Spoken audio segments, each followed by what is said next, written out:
बहुत बेसिक सी डेफिनेशन लिखी हुई है मैंने। What is cloud computing? Cloud computing is basically a delivery model for जी services over the internet. Like compute लिखा हुआ है इसमें, स्टोरेज है, डेटाबेस है, नेटवर्किंग है एंड मैनी मोर। बहुत सारी सर्विसेज हैं जो कि हम यहाँ पर यूज कर रहे हैं। अगर हम सिर्फ सिर्फ AWS की बात करें तो जी AWS इस वक्त आपको 300 प्लस डिफरेंट सर्विसेज ऑफर कर रहा है। उसमें आपको कंप्यूट की भी मिलेंगी। स्टोरेज की अगर हम बात करेंगे तो आप S3 यूज़ करते हैं, EFS यूज़ करते हैं, इलास्टिक फाइल सिस्टम। उसके अलावा आपकी यहाँ पर जब आप अपना कोई भी EC2 इंस्टेंस क्रिएट करते हैं, उसके साथ भी आपकी एक जी स्टोरेज अटैच होती है। वो अच्छा भी एक इसकी टाइप है। तो इस तरह से मल्टीपल सर्विसेज हैं जो कि यहाँ पे आपको ऑफर हो रही है। डेटाबेस की बात करें तो मल्टीपल डेटाबेसेस आपको ऑफर हो रही हैं, जिसमें SQL डेटाबेसेस हैं, नो SQL डेटाबेसेस हैं, और इस तरह से बहुत सारी सर्विसेज हैं। कोई भी सर्विस जो आप, अगर इसको मजीद हम इजी करें, जो आप रेंट पर ले रहे हैं किसी से, तो वो हाँ क्या है आपके पास? Cloud computing. First of all हम डिस्कशन कर लेते हैं यहाँ पर डिफरेंट टाइप्स ऑफ क्लाउड्स। हमारे पास भी बेसिकली टाइप्स हैं क्लाउड की। फर्स्ट ऑफ ऑल हमारे जी पास पब्लिक है। जैसे हम AWS क्लाउड यहाँ पे पढ़ने जा रहे हैं, ये आपके पास एक जी पब्लिक क्लाउड की एग्जांपल है। सेकेंडली यहाँ जी पर प्राइवेट क्लाउड है, और देन आपके पास हाइब्रिड क्लाउड है। तो ये थ्री मेन टाइप्स हैं क्लाउड कंप्यूटिंग की जो कि मार्केट में यूज हो रही। फर्स्ट ऑफ ऑल हमने प्राइवेट क्लाउड को यूज करना स्टार्ट किया था। जैसे जी मैंने लास्ट टाइम आपको बताया था कि जब वर्चुअलाइजेशन आप यूज कर रहे थे, तो वहां पर बहुत ज़्यादा जब डिबेट स्टार्ट हुई कि इतने कॉस्टली है ये सोल्यूशन, अब इसका क्या किया जाए, तो उस वक्त सबसे पहले मार्केट में प्राइवेट क्लाउड आया था। प्राइवेट क्लाउड आया है तो उन्होंने ये ऑफर किया कि आप उसी लाइसेंस में, जो हमने आपको वर्चुअलाइजेशन का लाइसेंस दिया हुआ है, उसमें आप अपने ऑन प्रीम एनवायरनमेंट के लिए अपना एक क्लाउड सेटअप कर लें, जी और उसमें आप अपने हिसाब से जो भी आपने अपने रिसोर्सेज वगैरह बनाने हैं, जिस तरह से उसको यूटिलाइज करवाना है। ये नॉर्मली उन्होंने डिज़ाइन किया था एंटरप्राइज लेवल के लिए। जैसे ही आप अपना कोई प्राइवेट क्लाउड बनाते हैं, जैसे आप फिजिकल इन्वायरमेंट में या वर्चुअल इन्वायरमेंट के लिए एक DR साइट सेटअप कर रहे हैं उसकी, तो आपको क्या करना पड़ता है? आपको इसकी भी कॉस्ट बेयर करना पड़ती है। तो ये बहुत कम कंपनीज ने अडॉप्ट किया मार्केट में। जब उन्होंने देखा कि इनकी प्रोडक्ट इतनी ज़्यादा मार्केट में पॉपुलर नहीं हो रही, कोई अडॉप्ट नहीं कर रहा है, तो फिर उन्होंने थोड़ा इस तरफ सोचना शुरू किया। सबसे पहले इसमें AWS आया मार्केट में 2013 में। काम तो इन्होंने पहले स्टार्ट कर दिया था इस पर, 2013 में इन्होंने पब्लिक किया इसको। ये उससे पहले इन हाउस यूज़ कर रहे थे। इन्होंने क्या काम किया, इन्होंने सिट्रिक्स जो कंपनी है, उनको ये बैकएंड पे यूज़ कर रहे थे अपने इन्वायरमेंट में। इनका जेन हाइपरवाइजर यूज़ होता है सिट्रिक्स का। इसको ये इन हाउस यूज़ कर रहे थे। इन्हीं के साथ इन्होंने फर्दर अपने कुछ जो थे लीगल डॉक्यूमेंट्स वगैरह वो साइन किए, और इनकी मदद से इन्होंने अपना AWS क्लाउड लॉन्च कर दिया, और उसको वो मार्केट में लेकर आ गए। और फिर लेटर ऑन इन्हें इसमें VMware को भी इन्वॉल्व करना पड़ा। बैक एंड पे VMware और Citrix दोनों सर्विसेज दे रहे हैं, ठीक है। उसमें से जी जो Citrix है उसके पास 65% शेयर है। जो रिसोर्सेज सारे वहाँ पर मैनेज कर रहे हैं, वो 35% इनके पास है। तो इनकी मदद से ये मार्केट में है। इन्होंने ये कहा कि क्यों ना हम ये सर्विसेज लोगों को रेंट पर देना स्टार्ट करें। हम जो इतनी ज़्यादा कॉस्ट पे कर रहे हैं, हम अपना तो सेटअप चला ही रहे हैं, अपना E-कॉमर्स सेटअप, उसके साथ साथ वाई नॉट हम अपनी ये जो सर्विसेज हैं ये लोगों को दें। लोग हमारे पास अपने रिसोर्सेज क्रिएट करें, यूज़ करें, और हम जी उनसे उसके चार्जेस लें। उन्होंने इसके लिए अपने प्रॉपर डाटा सेंटर्स वहाँ पर बनाए, ठीक है ना। मिसाल के तौर मैं आपको एक एग्जांपल देता हूँ। लेट्स से मैंने अपना डाटा रखा है क्लाउड में। मेरा ये कंप्यूटर है, इसमें लेट्स से मैं यहाँ पर आया हूँ, मैंने एक फाइल यहाँ पर क्रिएट की टेस्ट के नाम से, ठीक है। ये कोई मेरी बहुत ही इंपॉर्टेंट इंफॉर्मेशन है इसमें। मैंने इसको यहाँ से डिलीट किया। डिलीट होने के बाद ये कहाँ गई? रिसाइकल बिन में। मैं इसको यहाँ से आकर रिस्टोर कर सकता हूँ। ठीक है, ये मैंने रिस्टोर कर दी। मैं वापस आऊँगा, ये जी। मेरे पास यहाँ पर ओके। टेस्ट फाइल आ गई है। ये मेरी मशीन है, यहाँ पर जो चीज़ें मैं डिलीट कर रहा हूँ या मॉडिफाई कर रहा हूँ या बना रहा हूँ, वो सारे के सारे क्या है, मेरे कंट्रोल में है। बट इन पब्लिक क्लाउड वो इंश्योर तो करते हैं। अब हमें तो ये 100% श्योरिटी नहीं है ना कि वो सारे का सारा डाटा उन्होंने क्या वाकई डिलीट करने दिया है, या सिर्फ सिर्फ आपको उन्होंने अपने कंसोल में दिखाया कि डिलीट हो गया। तो सिक्योरिटी पॉइंट ऑफ व्यू से हमारे लिए ये काफ़ी टफ होता है कि हम जी अपनी कंपनी को वहाँ पे सेटिस्फाई कर पाए कि हमारा जो डाटा है वो 100% सिक्योर है। अगर आप वहाँ से कोई चीज़ डिलीट करेंगे वो डिलीट हो जाएगी। अगर आप इन चीज़ों को डील कर रहे हैं तो ये जो टेम्परेरी इंफॉर्मेशन आकर क्लाउड में सेव होती है, आया ये AWS या कोई अज्यूर आप यूज़ कर रहे हैं, GCP यूज़ कर रहे हैं, कोई भी क्लाउड आप यूज़ कर रहे हैं, वो डिलीट कर देगा नहीं करेगा। तो ये जी बहुत ज़्यादा हमारे लिए वहाँ पर चैलेंजिंग चीज़ें होती हैं। फर्स्ट ऑफ ऑल हम पब्लिक को देख लेते हैं। पब्लिक टाइप की अगर हम बात करेंगे, पब्लिक क्लाउड में आपको क्या बता रहा है, no hardware required, no local hardware. आपको किसी भी किस्म के लोकल हार्डवेयर की ज़रूरत नहीं है। Everything runs on cloud provider hardware. जो जी भी CSP होगा उसी के हार्डवेयर पे आपकी सारी चीज़ें चल रही होंगी। शेयर्ड हार्डवेयर से मुराद कि वहाँ बैकएंड पे जो भी सर्वर है जिसपे आपको वो एक इंस्टेंस बनाकर दे रहा है, जी उसमें माइट पॉसिबल आप भी उसी सेम सर्वर पर अपना इंस्टेंस बना रहे हो, मैं भी बना रहा हूँ, कोई दूसरा बंदा है वो भी बना रहा हो। तो जी मल्टीपल क्लाइंट्स सिंगल हार्डवेयर को वहाँ पे यूज करते हुए अपने सारे काम कर रहे थे, इसलिए हम क्या बोलते हैं उसको, शेयर्ड हार्डवेयर। इसके एडवांटेजेस क्या क्या हैं आपके सामने। फर्स्ट ऑफ ऑल नो आपको वो कह रहा है नो कैपेक्स, कोई कैपिटल एक्सपेंडिचर्स नहीं आ रहा आपका इस पे। जी हाई अवेलेबिलिटी है, अजाइलिटी है। ये आगे चल के मैं आपको बताता हूँ अजाइलिटी से क्या मुराद होती है। पे एज यू गो प्राइसिंग है, जितना आप यूज करेंगे उतना ही सिर्फ सिर्फ आपने वहां पर पे करना।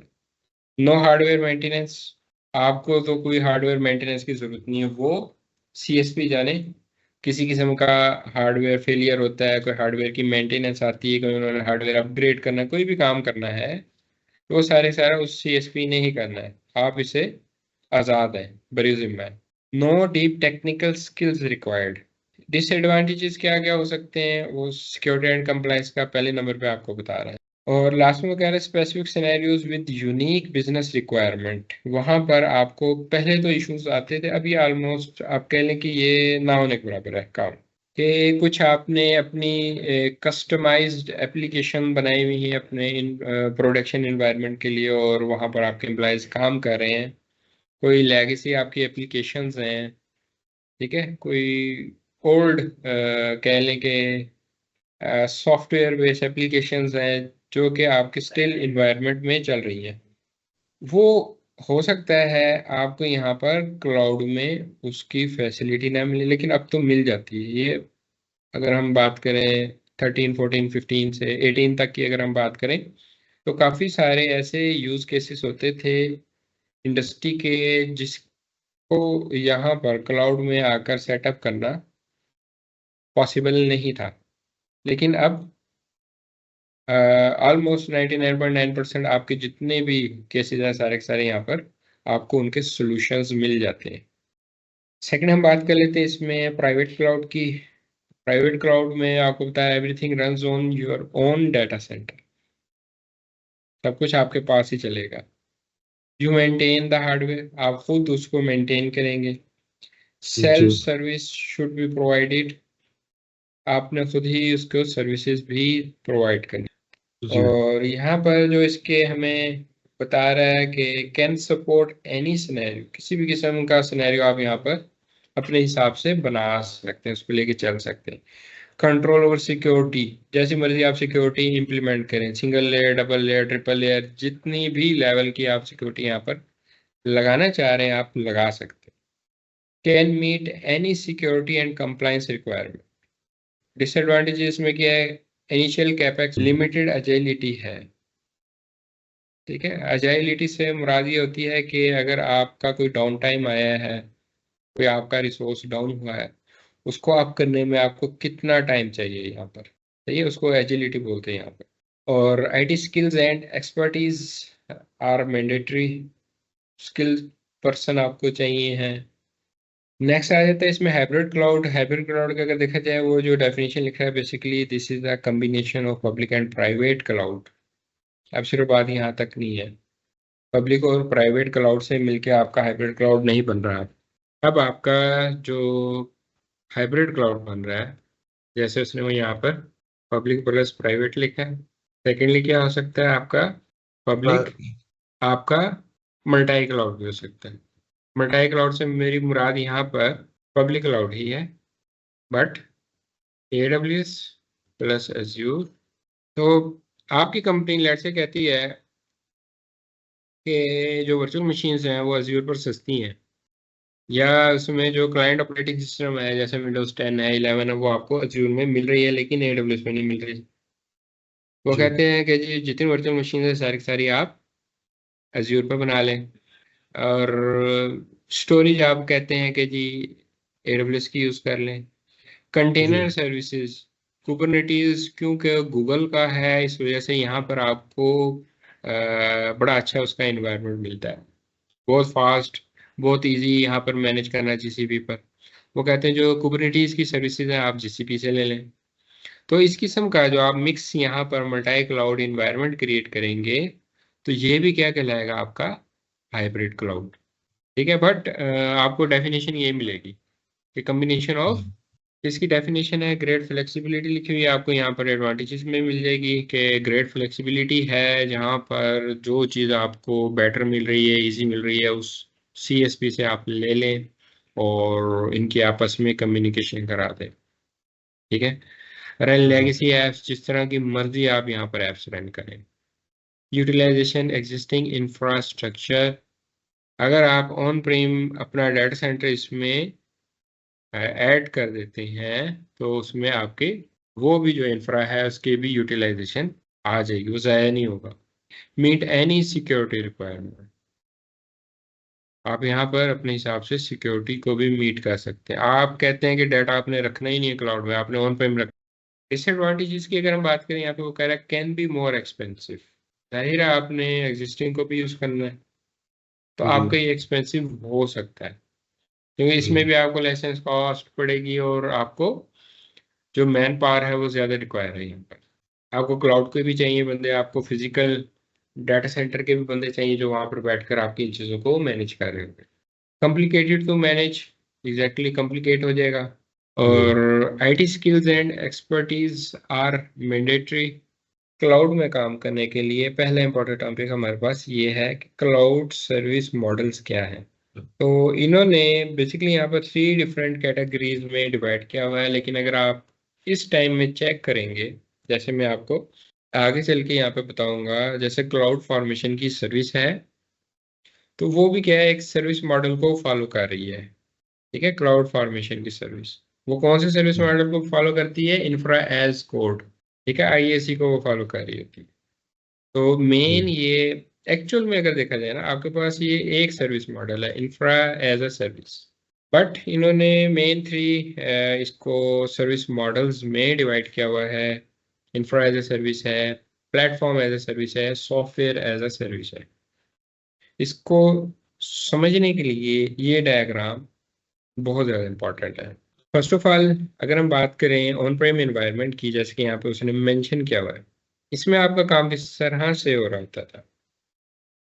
ये जितने भी ब्लू टाइल्स हैं ये सारी सारी क्या है, आप खुद इनको मैनेज कर रहे हैं।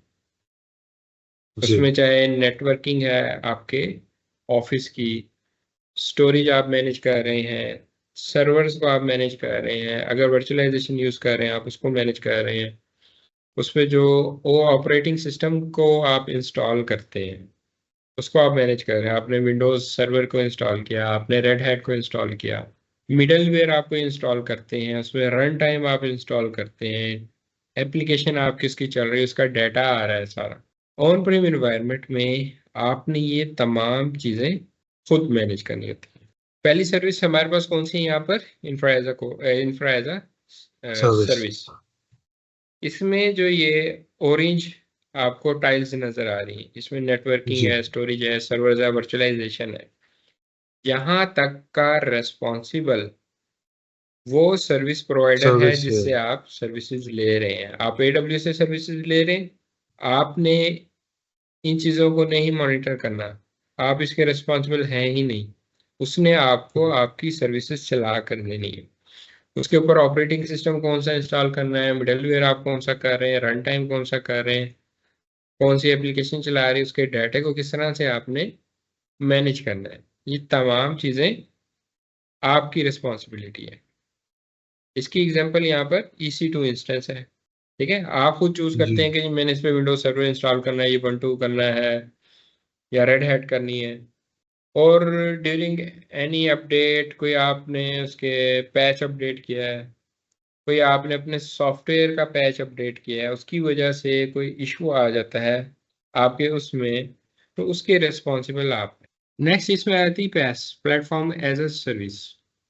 इसमें अगर जी आप देखें, जहां से लेकर नेटवर्क से लेकर रन टाइम तक, इस सारे के सारा कौन मैनेज कर रहा है, AWS मैनेज कर मैनेज रहा है। करके देगा। जी आपने सिर्फ उस पर अपनी एप्लीकेशन इंस्टॉल करनी है और उसके डाटा को मैनेज करना है। इसकी जो एग्जांपल्स हैं, एक तो यहाँ पे आपके पास RDS है, रिलेशनल डेटाबेस, ये आपके पास पैस सर्विस की एग्जांपल है। दूसरी जो अच्छा सबसे अच्छी एग्जांपल है ना यहाँ पर, वो है EBS की। जी ये क्या है, आपको उसने एक प्लेटफॉर्म प्रोवाइड कर दिया डेटाबेस का, जिसपे आपने बस सिर्फ अपनी एप्लीकेशन डिप्लॉय करनी है और उसके डाटा को मैनेज करना है। और जैसे मैंने आपको कहा, बेस्ट एग्जांपल यहाँ पे हमारे पास EBS की इलास्टिक बिनस्टैक। उसमें आप क्या करते हैं, उसको ये बता रहे होते हैं कि जी आपके पास Node.js की एप्लीकेशन है, या आपके पास पाइथन की या रूबी की कोई भी है एप्लीकेशन, और वो आपसे पाथ लेता है कहाँ पे आप आपकी एप्लीकेशन है, आप S3 जी में स्टोर कर दें या डायरेक्टली वहां पर जिप फाइल अपलोड कर दें। उसमें वो क्या काम करता है, पहले S3 बकेट बनाएगा, उस पर आपकी जिप फाइल अपलोड करेगा और आपको बैक एंड पे जो भी रिक्वायरमेंट है वो खुद ही जी फुलफिल करेगा। उस पर Node.js तक वो खुद इंस्टॉल करेगा, पाइथन तक वो खुद इंस्टॉल करेगा और जी उस पर आपकी एप्लीकेशन रन करके आपको दे देगा। तो ये बड़े जी मज़ेदार से प्लेटफॉर्म है यहाँ पर हमारे पास, जो कि हम यूज़ कर रहे हैं। और लास्ट में आपके पास सैस है, इसमें सारा का सारा कौन मैनेज कर रहा है। एक ज़माना था जब याहू का ईमेल आईडी बनता था, हॉटमेल का होता था, जी ठीक है, ये बड़े पॉपुलर थे। आपने जी क्या जी करना होता था, आप गए mail.yahoo.com पर, आपने एक अपना आईडी क्रिएट किया, hotmail.com पे गए, आपने अपना आईडी क्रिएट किया, यूजर नेम पासवर्ड दिया और आप वहां तक पहुंच गए। उसमें आप अपनी ईमेल सेंड कर रहे हैं, रिसीव कर रहे हैं, उसमें डिफरेंट फोल्डर्स बना रहे हैं, उसमें अपना डाटा रख रहे हैं। ये हम बचपन में काम करते हैं। उसके बाद गूगल आया, गूगल ने यहाँ पे आपको पूरा जी सूट दिया, जिसमें आपके पास आप उसको वो पहले उसने गूगल ड्राइव का नाम दिया हुआ था, फिर उसने पूरे सूट को नाम दे दिया गूगल वर्क स्पेस का। अब वो उसको गूगल वर्क स्पेस बोलता है। अब इसमें क्या आपको मिल रहा है, Google work space, Google drive तो मिल ही रही है, 15 GB की। हाँ आप कोई भी फ्री अकाउंट बनाते हैं उसमें आपको 15 GB की वो, ये 15 GB तक का आप इसमें डाटा रख सकते हैं। इसके अलावा आपको यहाँ पर डॉक्स के लिए भी मिल रहा है, स्प्रेडशीट मिल रहा है, ठीक है, ये सारी चीज़ें मिल रही हैं यहाँ पर। इसके अलावा Office 365, जिसको अब हम Microsoft 365 बोलते हैं, हाँ ये आपको 30+ डिफरेंट यहाँ पे एप्लीकेशंस दे रहा है। ठीक है, इसमें इनके वन ड्राइव भी है, इनमें इनका पूरा MS ऑफिस सूट है, इसमें टीम्स है, इसमें इनका वो अपना शेयर पॉइंट है। ये सारी की सारी आपको मिल रही है। ये सारी आपके पास एग्जांपल किसकी हैं, सैस की। अब इसमें हम बात कर लेते हैं बेनिफिट्स ऑफ क्लाउड कंप्यूटिंग। ये किससे रिलेटेड है, आपके पब्लिक क्लाउड से रिलेटेड बेनिफिट्स हैं। इसमें अगर हम हाँ देखें, फर्स्ट ऑफ ऑल की स्केलेबिलिटी, हाँ इलास्टिसिटी, इसको आप बढ़ा सकते हैं। मिसाल के तौर पर इसकी आपको समझ आएगी यहाँ पे, जब हम ऑटो स्केलिंग पे काम करेंगे, या आपकी जी एप्लीकेशन है उसके ऊपर लोड आ रहा है, तो ऑटोमेटिकली आपके हाँ रिसोर्सेज किस तरह से इंक्रीज होंगे, वो बाय यूजिंग स्केलेबिलिटी होता है। और जी अगर हम इलास्टिसिटी की बात करेंगे, ये आप मैनुअल बढ़ा रहे होते हैं इसमें रिसोर्सेज। मिसाल के तौर पर आपने वहां पर अपना एक सर्वर बनाया या एक EC2 इंस्टेंस बनाया है, उसमें आपने रैम रखी है 1 GB। आपने देखा है कि ऐसा ऐसा उसमें जो है लोड बढ़ना शुरू हो गया। 1 vCPU है, उसमें 1 GB रैम है आपकी। आप उसको जी बढ़ा सकते हैं 2 GB रैम पर, या 4 GB रैम पर, या 2 vCPU पर, अप टू योर जी रिक्वायरमेंट। उसको हम क्या बोलेंगे, इलास्टिसिटी। आपने जी देखा आपने ज़्यादा कैपेसिटी का वहां पर इंस्टेंस बनाया, लेकिन लोड नहीं जी है स्पेस का इतना, तो आप क्या कर सकते हैं, उसको कम कर सकते हैं। ठीक है, बढ़ाएं या कम करें, दोनों आपके किस में आ जाएगा, इलास्टिसिटी में। थर्ड नंबर पे यहाँ पे आया था हमारे पास एजिलिटी। अगर आपका कोई हार्डवेयर यहाँ पे फॉल्टी होता है, उसको ठीक करके दोबारा से अपनी उस सर्विस को या एप्लीकेशन को अप करने के लिए आपको कितना टाइम रिक्वायर है, विच इज जी कॉल्ड एजिलिटी। ये जी आपका हार्डवेयर भी हो सकता है, या आपका सॉफ्टवेयर भी हो सकता है। इसी तरह से अगर आपका सर्वर फॉल्टी हो गया है, तो बैकएंड पे क्या आपके पास एक पूरा सर्वर होना जरूरी है, बट उसको कंप्लीट रेडी करने के लिए आपने आपने जैसे क्या होगा, उस पर विंडोज सर्वर या रेड हैट इंस्टॉल करके रखी हुई होगी, डेटाबेस आपको इंस्टॉल करनी पड़ेगी, एप्लीकेशन जी आपको उसमें चलानी पड़ेगी, और उसका जो लास्ट आपके पास बैकअप होगा उसके थ्रू आपको रिस्टोर करना पड़ेगा। इसमें हो सकता है 8-10 घंटे आपके कंज्यूम हो जाए दोबारा से सही आपको वो एप्लीकेशन चलाने के लिए, अप करने के लिए। इन क्लाउड ये काम आप मिनट्स में कर सकते हैं। उसके बाद फॉल्ट टॉलरेंस है। किसी के साथ कोई इशू आता है, मिसाल के तौर पर आपके सर्वर का लैन कार्ड इशू कर गया, जी कनेक्टिविटी नहीं हो पा रही, तो उसके लिए मैंने जैसे कि आपको बताया था, फिजिकल सर्वर में हमारे पास 2 लैन कार्ड लगे हुए होते हैं बिल्ट इन। ठीक है, दूसरे लैन कार्ड से आप सर्विसेज चला लेंगे, बट अगर जी दोनों फॉल्टी हो गए फिर आप क्या करेंगे, फिर प्रॉब्लम हो जाएगी। एटलीस्ट आपको उसको बंद करके एक उसमें एक्सटर्नल कार्ड लगाना पड़ेगा। ठीक है, उसके थ्रू आप फिर अपनी कनेक्टिविटी बनाएंगे, तो उसको जी शट डाउन करके दोबारा चलाने में आपकी चलाना सर्विसेज लगा अप होने में हो सकता है 1 घंटा लग जाए। जबकि यहाँ पर क्या है, क्लाउड में ऑटोमेटिकली वो शिफ्टिंग कर देता है दूसरे पे, ये हमें पता भी नहीं चलता है। अगर आप सही मॉनिटरिंग बात कर है रहे हैं तो आपको पता चलेगा एक सिंगल पिंग ड्रॉप आया है, वो मिली सेकेंड्स में होता है, वो हमें फील ही नहीं होता। ठीक है, जैसे आपका नेटवर्क चेंज हो रहा होगा। तो क्लाउड में आपको फॉल्ट टॉलरेंस भी मिल जाती है, डिजास्टर रिकवरी, कुछ चीज़ें यहाँ पर ऑटोमेटिकली चल रही होती हैं, मैं आपको आगे चल के गाइड करूंगा कि जैसे हम आगे चल के देखेंगे कि हर रीजन के अंदर हमारे पास 3 डिफरेंट अवेलेबिलिटी जोन वो प्रोवाइड करता है। तो उसका मकसद क्या है कि अगर एक जोन में आपकी वो एप्लीकेशन या सर्विस चल रही है, किसी वजह से वो जी डाउन हो जाता है, तो वो दूसरे रीजन जोन से आपको वो सर्विसेज दे देगा। ठीक है, आप खुद अपनी एक DR साइट वहाँ पे सेटअप कर सकते हैं, जी ये भी आपके पास वहाँ पर ऑप्शन होती है, लेकिन अगेन उसकी कॉस्ट आपको काफ़ी पड़ जाती है। और लास्ट में क्या है, यहाँ पे हमारे पास हाई अवेलेबिलिटी। हाई अवेलेबिलिटी से मुराद भी यही है कि मिसाल के तौर पर हाई अवेलेबिलिटी से मुराद क्या है, आपके वो रिसोर्सेज आपको अवेलेबल मिलने चाहिए हाँ क्लाउड में।